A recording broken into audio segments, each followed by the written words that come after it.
நான் ரெடிதா வரவா அண்ணே, நான் ரெடிதா வரவா. செத்த வயல பொம்பளை சம்பாத்தியத்தில் உட்காந்து தின்னுக்கிட்டு இருக்கு. அதில் பாட்டு வேற. உனக்குலாம் கொஞ்சம் கூட வெக்கமே இல்லையா? ஊர் உலகத்தில் போய் பாரு. அவன் எம்பிட்டு வேலை செஞ்சு கஷ்டப்பட்டு குடும்பத்தை பார்த்துட்டு இருக்கான்னு. உனக்கு டெய்லி இதே பாட்டா பாடணும் உனக்கு. ஏன்டா சொங்கி? கௌரி ரொம்ப பேசக்கூடாது சரியா? நான் வேலைக்கு போறேன். இப்படியே தான்டா சொல்கிறேன். என்னைக்காச்சும் வேலைக்கு போய் காசை கொண்டு வந்து கையில் கொடுத்துருக்கியாடா? கேவலப்பட்டவனே. காசு தானடி, இரு. ரொம்ப பேசக்கூடாது. சாயந்தரம் சம்பளத்தோட வரேன். இதே நல்ல அதிசயமா இருக்கு. என்னைக்கு ரோசப்பட மாட்டியா? இன்னைக்கு ரோசப்பட்டானே.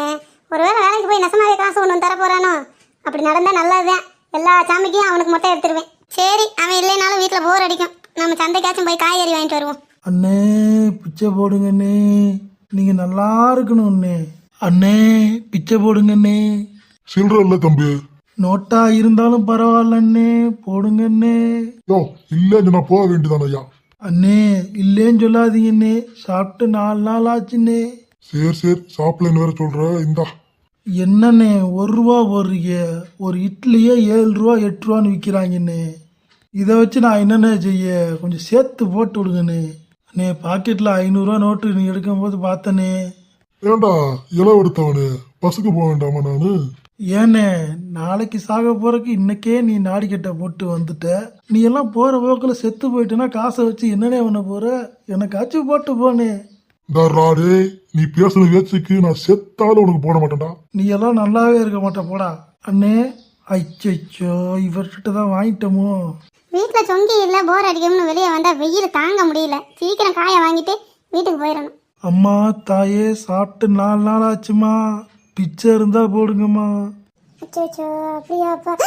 ஏன் ஆத்தே, என்னடா சொங்கி இந்த வேலையில இறங்கிட்ட நீ? ஐயோ இவளா? ஏண்டா இந்த பொழப்புக்கு நீ எல்லாம் பேசாம செத்து போயிடுறா. கையிலெல்லாம் நல்லா தானே இருக்கு, எதுக்கு பிச்சை எடுக்கிற? உன்னால வேலை செய்யவே முடியாதா? நான் தான் சொல்றேன் இல்ல, உருப்படியா ஒரு வேலை செஞ்சு நீ ஒரு காசு கொடுக்க மாட்டேன். இங்க வரி.